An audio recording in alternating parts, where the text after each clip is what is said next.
বিচার কর্তৃগণ বইয়ের অধ্যয়নে আপনাকে স্বাগতম। আজ বিচার কর্তৃগণের মূল বিষয়বস্তু ধর্মত্যাগের উপর আলোকপাত করে এই বইয়ের সাথে পরিচয় করিয়ে দিতে চাই। এই প্রেক্ষাপটে ধর্মত্যাগ বলতে কেবল ঈশ্বরের প্রতি বিশ্বাস ত্যাগ করাকে বোঝানো হচ্ছে। বিশ্বাস প্রত্যাখ্যানের চক্রটি কেবল কয়েকজন লোককে নিয়ে নয়, বরং পুরো প্রজন্মগুলো জড়িত, যা এই বইয়ে দেখতে পাবো। বিচার কর্তৃগণের পূর্ববর্তী বই জিহোশূয়ের গল্পটি বিজয় ও আশীর্বাদ ধরে রাখার বিষয়ে, যা ঈশ্বর তাদের জন্য রেখেছেন যারা তাকে ভালোবাসে, তার উপর নির্ভর করে ও তার বাধ্য থাকে।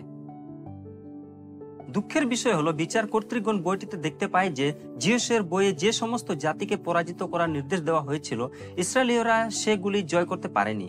ফলস্বরূপ তারা তাদের চারপাশের পৌত্তলিক বিশ্বাস ও রীতিনীতি অনুসরণ করতে প্রলুব্ধ হয়। ইসরায়েল হিংসাত্মক সংঘাত এবং দীর্ঘ সময় ধরে নিপীড়নের সময়ও সহ্য করে। বিচার কর্তৃগণ বইয়ের গল্পটি পাপ, ব্যর্থতা এবং পরিণতির 7টি চক্রের মধ্য দিয়ে যায়, যেখানে ইসরায়েলীয়রা প্রজন্মের পর প্রজন্ম ঈশ্বরের প্রতি তাদের বিশ্বাস ত্যাগ করে। বিচার কর্তৃগণ বইয়ের দিকে যাবার আগে ইসরায়েলীয় ইতিহাসে এই পর্যন্ত যা ঘটেছে সে বিষয়গুলো বোঝা গুরুত্বপূর্ণ। জিহোশূয়ের বইয়ে হেরেম যুদ্ধের কথা উল্লেখ করা হয়েছে এবং বিচার কর্তৃগণের বইয়ে আমরা ইসরায়েলীয়দের এই যুদ্ধের পরিণতি মোকাবেলা করতে দেখি। আমরা এটিকে ধ্বংসের যুদ্ধ বলতে পারি এবং পুরাতন নিয়ম জুড়ে এটি বারবার ঘটতে দেখি। এই চিত্রগুলি পড়া ও কল্পনা করা নিষ্ঠুর বলে মনে হতে পারে। সেই কারণে কিছু লোক, এমনকি খ্রিস্টানরাও, পুরাতন নিয়মের এই অংশগুলি পড়ে ঈশ্বরের চরিত্র সম্পর্কে প্রশ্ন তুলবে, এমনকি চিন্তা করা বেশ যুক্তিসঙ্গত বলে মনে হয়। প্রেমের ঈশ্বর কিভাবে সম্পূর্ণ ধ্বংসের যুদ্ধ ঘটাতে পারেন? অথবা যুদ্ধ কি সর্বদা নৈতিকভাবে ভুল, নাকি এমন কোনো বিষয় আছে যেখানে এটি ঠিক? এই প্রশ্নগুলি আমাদের অবশ্যই পুরাতন নিয়মের পাঠক হিসেবে এবং এখনো যুদ্ধের সম্মুখীন এমন একটি পৃথিবীতে বসবাসকারী খ্রিস্টান হিসেবে মোকাবেলা করতে হবে। শুরু করার ভালো স্থান হলো সাধারণভাবে মানব প্রকৃতি বিশ্লেষণ করা। বিশ্বাসী মানুষ হিসেবে আমাদের কাছে এটা স্পষ্ট যে শাস্ত্র আমাদের পাপপূর্ণ মানব প্রকৃতির সাথে মোকাবেলা করার আহ্বান জানিয়েছে। আসুন আমরা এই দুর্ভাগ্যজনক সত্যটি স্বীকার করে শুরু করি যে খ্রিস্টের দ্বিতীয় আগমন ও সবকিছু ঠিক না করা পর্যন্ত এই পৃথিবীতে সর্বদা দুষ্ট ও হিংস্র মানুষ থাকবে। কেবল এমন লোকদের কথা বলছি না যারা মাঝে মাঝে পাপ করে কিন্তু তারপর ঈশ্বরের কাছে অনুতাপ করে। দুর্ভাগ্যবশত এমন কিছু লোক আছে যারা ক্রমাগত এবং ইচ্ছাকৃতভাবে অন্যদের ক্ষতি করার পরিকল্পনা করে। রোমীয় 13 অধ্যায় এবং প্রথম পিতর 2:14 পদে পৌল এবং পিতর বলেন যে ঈশ্বর কিছু লোককে সুসমাচার প্রচার করার জন্য ও অন্যদেরকে ব্যবস্থা প্রচার করার জন্য আহ্বান করেছেন। ঈশ্বর কিছু লোককে ব্যবস্থা এবং ঈশ্বরের সঠিক আদেশ কার্যকর করার জন্য আহ্বান করেছেন। এটা স্পষ্ট যে ঈশ্বর বিভিন্ন লোককে বিভিন্ন কাজ সম্পাদনের জন্য আহ্বান করেছেন এবং নিযুক্ত করেছেন। ঈশ্বর দ্বিতীয় বিবরণ 32:35 এবং 41 পদে বলেছেন, প্রতিশোধ আমার, আমি প্রতিফল দেব। কিন্তু পিতর এবং পৌলের মতে ঈশ্বরের ক্রোধ ও বিচার কার্যকর করার জন্য কিছু নিযুক্ত লোকও প্রয়োজন। ঈশ্বরের ন্যায় বিচার সর্বদা খ্রিস্টের আগমনের সময় চূড়ান্ত বিচারের জন্য অপেক্ষা করে না। এমন একটি ন্যায় বিচার রয়েছে যা এখন এই পরিচারকদের মাধ্যমে আসে যারা ব্যবস্থা প্রচার করে। আমরা এর উদাহরণ আদিপুস্তক 9:6 পদেও দেখতে পাই, যেখানে বলা হয়েছে ঈশ্বর মানুষকে তার মতো করেই সৃষ্টি করেছেন। সেই জন্য কোনো মানুষকে যদি কেউ খুন করে তবে অন্য একজনকে সেই খুনির প্রাণ নিতে হবে। এটি আমাদের বুঝতে সাহায্য করে যে মন্দকে শাস্তি দেওয়ার ও শান্তি বজায় রাখার জন্য যুদ্ধ একটি অপ্রিয় কিন্তু প্রয়োজনীয় উপায় হতে পারে। যুদ্ধ নিঃসন্দেহে ভয়াবহ, কিন্তু এমন সময় আছে যখন এটি ন্যায্য, এমনকি বৃহত্তর মন্দকে প্রতিরোধ করার জন্য প্রয়োজনীয়। পুরাতন নিয়মে বর্ণিত যুদ্ধের ক্ষেত্রে সৃষ্টির প্রতি ঈশ্বরের ভালোবাসায় তাকে যুদ্ধ শুরু করার জন্যই ইসরায়েলকে আহ্বান জানাতে অনুপ্রাণিত করে, এমনকি ধ্বংসের জন্য। যখন ইসরায়েলীয়রা জাতিগুলোকে নিশ্চিহ্ন করে প্রতিশ্রুত কনান দেশ জয় করতে এগিয়ে যায়, তখন শুধু জমি দখলের জন্যই তারা তা করে না, বরং ঈশ্বর ইসরায়েলীয়দের মাধ্যমে লোকেদের উপর তার বিচারের কাজ করছেন। এটি করার সিদ্ধান্তটি হালকাভাবে নেওয়া হয়নি। ঈশ্বর কনানের লোকেদের প্রতি গভীরভাবে যত্নবান ছিলেন এবং তাদের প্রতি তার ক্রোধ ধীরে ধীরে বেড়েছিল।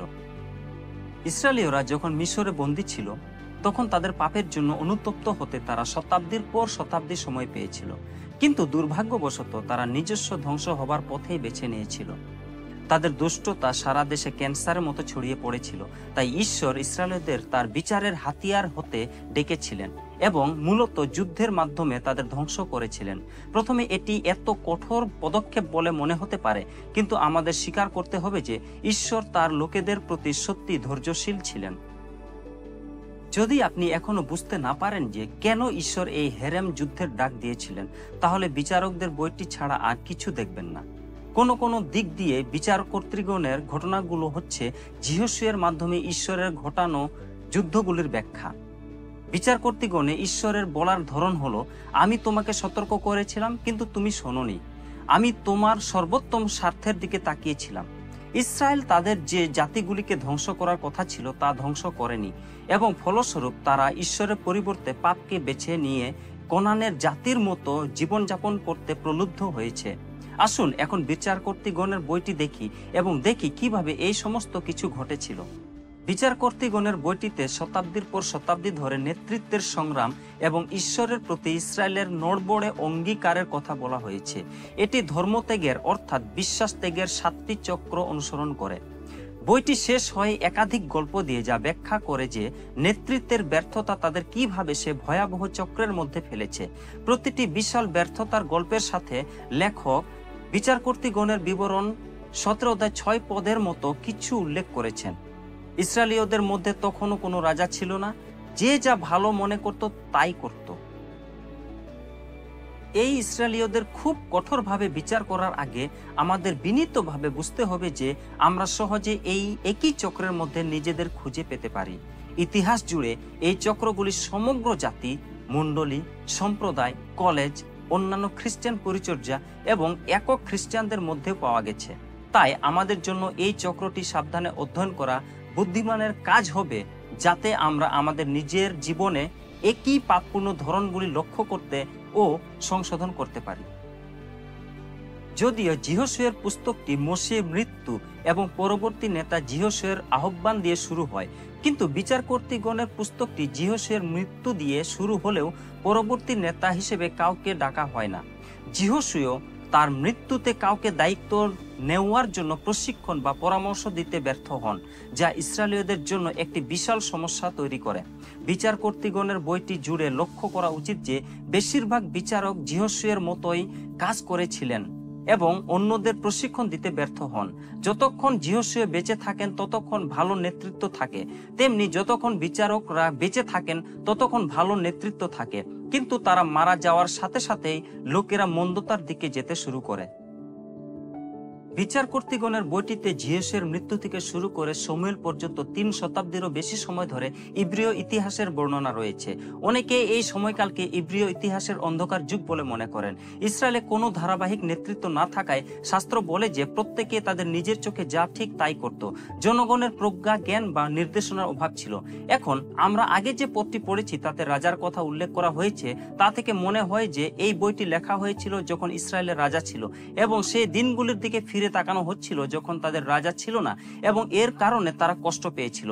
নেতৃত্বের অভাবের উপর জোর দেওয়া হয়েছে। নেতাদের ছাড়া তাদের ঈশ্বরের দিকে নির্দেশ করা ও ব্যবস্থা মেনে চলার জন্য উৎসাহিত করা যায়নি। পরিবর্তে তারা যা করতে চেয়েছিল তাই করেছিল। বিশ্বাস থেকে পিছিয়ে যাওয়া একটি আত্মিক ক্যান্সার, যা সকল ধরনের ভয়াবহ পরিণতি সৃষ্টি করতে পারে। আমরা যিহোশূয়ের শেষে পড়ি যে ইসরায়েলের সন্তানরা বিশ্বাসের অবস্থান নেই। যিহোশূয় তার অবস্থান গ্রহণ করেন এবং বলেন, তোমাদের বাছাই তোমরা করো, কিন্তু আমি ও আমার পরিবার সদাপ্রভুর সেবা করব। লোকেরা এই বলে প্রতিক্রিয়া জানায়, আমরা ঈশ্বরের সেবা করতে চাই, ঈশ্বরের বাধ্য হতে চাই এবং ঈশ্বরকে প্রথমে রাখতে চাই। তবে বিচারকর্তৃগণের বইতে আমরা দেখতে পাই যে লোকেরা ঈশ্বরের বাক্য উপেক্ষা করে এবং যা খুশি তাই করে ক্রমাগত সেই প্রতিশ্রুতি থেকে সরে যাচ্ছে। বিচারকর্তৃগণের মধ্যে ধর্মত্যাগের চক্রের 7টি ধাপ রয়েছে। চক্রটি আরো ভালোভাবে বুঝতে এবং একটি ভালো দৃশ্যমান উদাহরণের জন্য একটি ঘড়ির বিষয় ভাবুন। 12টায় ইসরায়েল প্রভুর সেবা করছে, তারা ঈশ্বরকে প্রথমে রাখে এবং সবকিছু ঠিকঠাক চলছে। 2টায় ইসরায়েল পিছিয়ে যেতে শুরু করে, তারা ঈশ্বরকে প্রথমে রাখা প্রতিশ্রুত থেকে সরে যায় এবং পরিবর্তে পাপ ও মূর্তি পূজার দিকে ঝুঁকে পড়ে। অবশেষে তারা তাদের বিশ্বাস সম্পূর্ণরূপে ত্যাগ করে। 4টায় ঈশ্বর তাদের দৃষ্টি আকর্ষণ করার চেষ্টা করেন তিনি কোনানীয় বা পলেষ্টীয়দের মতো এক মহান শত্রুকে উত্থাপন করেন। এরপর ইসরায়েলকে পরাজিত করা হয় এবং দাস করা হয়। 6টায় ইসরায়েলীয়রা নিপীড়নের ভারে পিষ্ট বোধ করে। অবশেষে তারা ঈশ্বরকে স্মরণ করে এবং হতাশায় তার কাছে সাহায্যের জন্য চিৎকার করে। 8টায় ঈশ্বর ইসরায়েলকে বন্দিদশা এবং নিপীড়ন থেকে মুক্ত করার জন্য একজন বিচারক পাঠান। 10টায় এই বিচারক লোকেদের নেতৃত্ব দেন এবং তাদের অনুতপ্ত হয়ে ঈশ্বরের দিকে ফিরে আসার আহ্বান জানান। অবশেষে 12টায় তারা ঈশ্বরের সেবা করতে এবং তার সাথে সঠিক থাকার আশীর্বাদ পেতে ফিরে আসে। কিন্তু তারপর চক্রটি আবার শুরু হয়। বিচারকর্তৃগণে এমন সময় আসে যখন শান্তি থাকে এবং সবকিছু ভালো থাকে, কারণ একজন বিচারক লোকেদের ঈশ্বরের কাছে ফিরিয়ে এনেছেন। কিন্তু সমস্যা হলো, এটি কেবল ততক্ষণ স্থায়ী হয় যতক্ষণ সেই বিচারক বেঁচে থাকেন। চক্রটি সবসময় দ্রুত চলে না, এমনকি এক পর্যায়ে 80 বছর ধরেও তাদের শান্তি থাকে। কিন্তু অবশেষে পাপ এবং বিদ্রোহ আবার শুরু হয় এবং আমরা কিছু বোঝার আগেই লোকেরা আবার এই চক্রে ফিরে আসে। এই বিচারকর্তৃগণের চক্র ব্যর্থতার চক্র। একবার আপনি এই চক্রটি চিনতে পারলে আপনি বিচারকর্তৃগণের বইটি বুঝতে পারবেন। আমাদের সচেতন থাকতে হবে এবং মনে রাখতে হবে যে আজও আমরা সহজেই এই একই চক্রে পড়তে পারি।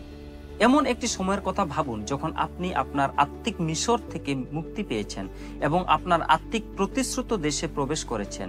আপনি কি কখনো সেই ব্যক্তিকে ভুলে যেতে প্রলুব্ধ হয়েছিলেন যিনি আপনাকে প্রথমে সেখানে নিয়ে গিয়েছিলেন? অন্য কথায়, আপনার পক্ষে কি পিছিয়ে যাওয়া সম্ভব? বিচারকর্তৃগণের বই এটি ইঙ্গিত দেয়। এটি কেবল ব্যক্তি বিশেষের জন্য প্রলোভন নয়। ঠিক যেমন ইসরায়েল জাতি বিচারকর্তৃগণে বহুবার এই চক্রের মধ্য দিয়ে গেছে, তেমনি আজ অন্যান্য দেশও এই চক্রের মধ্য দিয়ে যেতে পারে। আমরা সহজে ইংল্যান্ড, আমেরিকা এবং অন্যান্য জাতির ক্ষেত্রে একই ধরনের প্রবণতা খুঁজে পেতে পারি। যিশু যখন তালপত্র রবিবারে, পুনরুত্থানের পূর্ববর্তী রবিবার, জেরুজালেমে প্রবেশ করেন, তখন তিনি ধর্মীয় নেতাদের সতর্ক করে দেন যে যদি তাদের জীবন ঈশ্বরের রাজ্যের ফল উৎপাদন শুরু না করে, তাহলে ঈশ্বর তার সদর দপ্তর স্থানান্তর করবেন। এটি তাৎপর্যপূর্ণ ছিল কারণ সেই সময়ে জেরুসালেম ইহুদি জীবনের কেন্দ্রবিন্দুতে ছিল। বহু শতাব্দী ধরে খ্রিস্টীয় জগতের কেন্দ্রবিন্দু ছিল পশ্চিম ইউরোপ। তারপর গত 2 শতাব্দী ধরে আমেরিকার মণ্ডলী ঈশ্বরের বিশ্বব্যাপী কাজের অগ্রভাগে ছিল। আপনি কি জানেন আজ বিশ্বের বৃহত্তম খ্রিস্টীয় আন্দোলনগুলি কোথায়? তারা আসলে এশিয়া এবং আফ্রিকায় অবস্থিত। শেষ করার আগে জেনে রাখুন, অনুতপ্ত হয়ে ঈশ্বরের কাছে ফিরে আসার জন্য আপনাকে খুব বেশি কষ্ট করতে হবে না। এই চক্রে থাকতে হবে না। এখন আপনি জানেন যে এই চক্রটি আত্মিকভাবে কতটা বিপজ্জনক। তাহলে কেন পিছিয়ে যাবার প্রথম লক্ষণে ঈশ্বরের কাছে ফিরে যাবেন না? পরিণতি আসার আগে কেন পুনরুদ্ধারের চেষ্টা করবেন না? যদি বিচারকর্তৃগণ আমাদের কিছু শেখায়, তবে তা হচ্ছে যে ঈশ্বরে বিশ্বাস বা বাধ্য হবার ব্যর্থতা আমাদের ধ্বংসের পথে নিয়ে যায়। এটি আমাদের আরও শেখায় যে যখন আমরা সর্বনিম্ন পর্যায়ে, তখনও আমাদের চিৎকার শুনবার জন্য ঈশ্বর অপেক্ষা করছেন। আপনি যেখানে থাকুন না কেন, আজই তার দিকে ফিরে আসুন।